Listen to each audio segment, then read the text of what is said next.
പ്രധാനമന്ത്രി നരേന്ദ്രമോദിയെ പ്രകീർത്തിച്ച് Sreenarayana Dharmasangham trust president സ്വാമി സച്ചിദാനന്ദ. ശ്രീനാരായണ ഗുരുവിനോടും ഗുരുവിന്റെ തത്വങ്ങളോടും ഇത്രയേറെ ആഭിമുഖ്യം പുലർത്തിയ മറ്റൊരു പ്രധാനമന്ത്രിയെ ചൂണ്ടിക്കാണിക്കാനില്ല എന്നാണ് സ്വാമി സച്ചിദാനന്ദ പറഞ്ഞത്. ശ്രീനാരായണ ഗുരു ഇന്ത്യയുടെ ആത്മീയ ചൈതന്യമാണെന്ന് പറഞ്ഞ വ്യക്തിയാണ് നരേന്ദ്രമോദി. നരേന്ദ്രമോദി സർക്കാരിന്റെ ഗുരുദർശനങ്ങളോടുള്ള പ്രതിബദ്ധത തെളിയിക്കപ്പെടുന്നതായും സ്വാമി സച്ചിദാനന്ദ ജനം ടിവിയോട് പറഞ്ഞു. ജനം എക്സ്ക്ലൂസീവ്. നാരായണ ഗുരുദേവനും മഹാത്മാഗാന്ധിയും കണ്ടുമുട്ടിയതിൻ്റെ സെന്ററി സെലിബ്രേഷൻ നടക്കാൻ പോകുന്നു. ഡൽഹിയിലാണ് നടക്കുന്നത്. പ്രധാനമന്ത്രി നരേന്ദ്രമോദി പരിപാടി ഉദ്ഘാടനം ചെയ്യും. സ്വാമി സച്ചിദാനന്ദ നമ്മോടൊപ്പം ചേരുന്നുണ്ട്. സ്വാമി, ഒരു വലിയ പരിപാടി നാരായണ ഗുരുദേവനും മഹാത്മാഗാന്ധിയും കണ്ടുമുട്ടിയതിൻ്റെ സെന്ററി സെലിബ്രേഷൻ നടക്കാൻ പോകുന്നു. എന്ത് സന്ദേശമാണ് നമ്മൾ മുന്നോട്ട് വയ്ക്കുന്നത്? ഈ ഒരു വലിയ പരിപാടി ഡൽഹിയിൽ നടക്കാൻ പോകുന്ന വലിയൊരു പരിപാടിയാണ്. ശ്രീനാരായണ ഗുരുവും മഹാത്മാഗാന്ധിയും തമ്മിൽ നടന്ന സമാഗമത്തിൻ്റെ ശതാബ്ദി ഭാരതത്തിനകത്തും പുറത്തുമായി ആഘോഷിച്ചു വരികയാണ്. ഡൽഹി വിജ്ഞാന ഭവനിൽ വെച്ച് ബഹുമാനപ്പെട്ട ഇന്ത്യൻ പ്രധാനമന്ത്രി ശ്രീ നരേന്ദ്രമോദി ഉദ്ഘാടനം ചെയ്യുന്ന സമ്മേളനം, അതിലൂടെ ഒരു ഏകതയുടെ മഹിതമായ സന്ദേശം രാജ്യത്തിന് പകർന്നു നൽകും എന്നുള്ള വിശ്വാസമാണ് ഞങ്ങൾക്കുള്ളത്.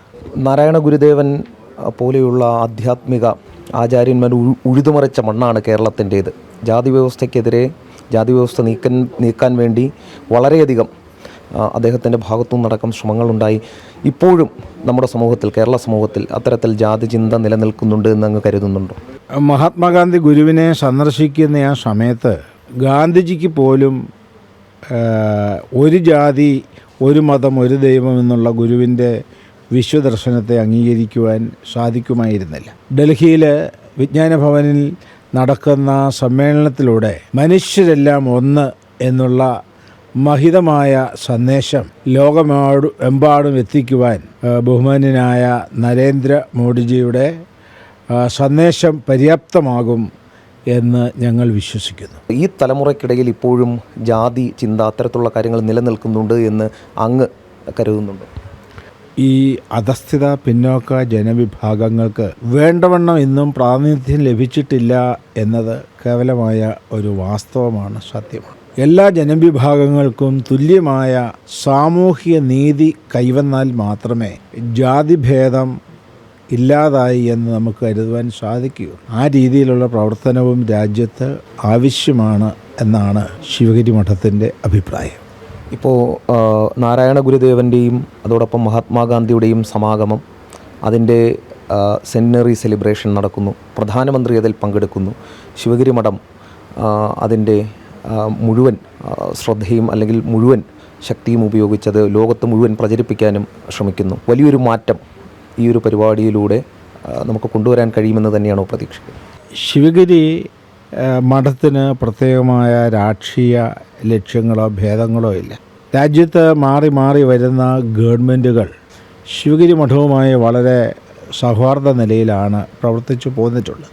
പക്ഷേ ഇന്ത്യയുടെ ചരിത്രമെടുത്ത് പരിശോധിക്കുമ്പോൾ ശ്രീ നരേന്ദ്രമോദി പ്രധാനമന്ത്രിയായിരുന്നു കൊണ്ട് ശ്രീനാരായണ ഗുരുവിനോടും ശ്രീനാരായണ ഗുരുവിൻ്റെ തത്വദർശനത്തോടും ഇത്രയേറെ ആഭിമുഖ്യം പുലർത്തി സഹകരിച്ചിട്ടുള്ള മറ്റൊരു പ്രധാനമന്ത്രിയെ ഞങ്ങൾക്ക് ചൂണ്ടിക്കാണിക്കുവാനില്ല.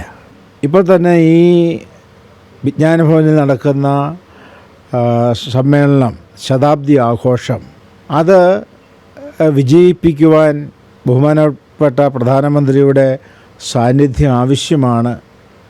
ആ വിവരം അദ്ദേഹത്തെ ശിവഗിരി മഠത്തിൽ നിന്നും നേരിട്ട് അറിയിച്ചപ്പോൾ മറ്റുള്ള ശുപാർശകളൊന്നും കൂടാതെ അദ്ദേഹം പൂർണ്ണമായും അത് ഉൾക്കൊണ്ടുകൊണ്ട് സഹകരിക്കുകയാണ് ചെയ്തിട്ടുള്ളത്. അതുപോലെ അദ്ദേഹം ഒരിക്കൽ പറഞ്ഞു, ശ്രീനാരായണ ഗുരു ഇന്ത്യയുടെ ആത്മചൈതന്യമാണ്. ശ്രീനാരായണ ഗുരുദേവനെക്കുറിച്ച് ഇത്രയേറെ ഭംഗിയായി വിലയിരുത്തിയിട്ടുള്ള മറ്റൊരു പ്രധാനമന്ത്രിയെ നമുക്ക് കാണുവാൻ സാധിക്കില്ല. ഗുരുവിൻ്റെ ആത്മദർശനത്തിൻ്റെ യഥാർത്ഥ ഭാവമാണ് പ്രധാനമന്ത്രിയിലൂടെ വെളിവാക്കപ്പെട്ടത്. അതുപോലെ ഇന്ത്യൻ പാർലമെൻറ്റിൽ ശ്രീനാരായണ ഗുരു ലോകത്തിന് പ്രദാനം ചെയ്ത ആദ്യ സന്ദേശം ജാതിഭേദം, മതദ്വേഷം ഏതുമില്ലാതെ സർവരും സോദരത്വേന വാഴുന്ന മാതൃകാസ്ഥാനമാം ഇത് എന്നുള്ള ആ സന്ദേശത്തിൽ അധിഷ്ഠിതമായ ഒരു ഭാരതത്തെ വാർത്തെടുക്കുവാൻ ആഗ്രഹിക്കുന്നു എന്ന് അന്ന് ഇന്ത്യയുടെ രാഷ്ട്രപതിയായ ശ്രീ രാംനാഥ് കോവിന്ദ് പ്രഖ്യാപിച്ചത് ശ്രീ നരേന്ദ്രമോദി ഗവൺമെൻറ്റിൻ്റെ വലിയ സന്ദേശമായിട്ടാണ് ഞങ്ങൾ കാണുന്നതും വിലയിരുത്തുന്നത്. അങ്ങനെയുള്ളൊരു ഭാരതം പുലർന്നു കാണുവാൻ ഞങ്ങളെല്ലാവരും ഒരുപോലെ ആഗ്രഹിക്കുകയാണ്. തീർച്ചയായും രാജ്യം കണ്ട ഏറ്റവും വലിയ 2 ചരിത്ര പുരുഷന്മാരുടെ സമാഗമത്തിൻ്റെ ഓർമ്മകൾ ഡൽഹിയിൽ അലയടിക്കുകയാണ്. ഇത് നാളത്തെ ദിവസം നടക്കാൻ പോകുന്ന ഈ പരിപാടി വലിയ വിജയമാകട്ടെ എന്ന് നമ്മളും ആശംസിക്കുന്നു. ക്യാമറാമാൻ ഉണ്ണി കെ വാര്യർക്കൊപ്പം എസ് ശ്രീകാന്ത്, ജനം, ഡൽഹി.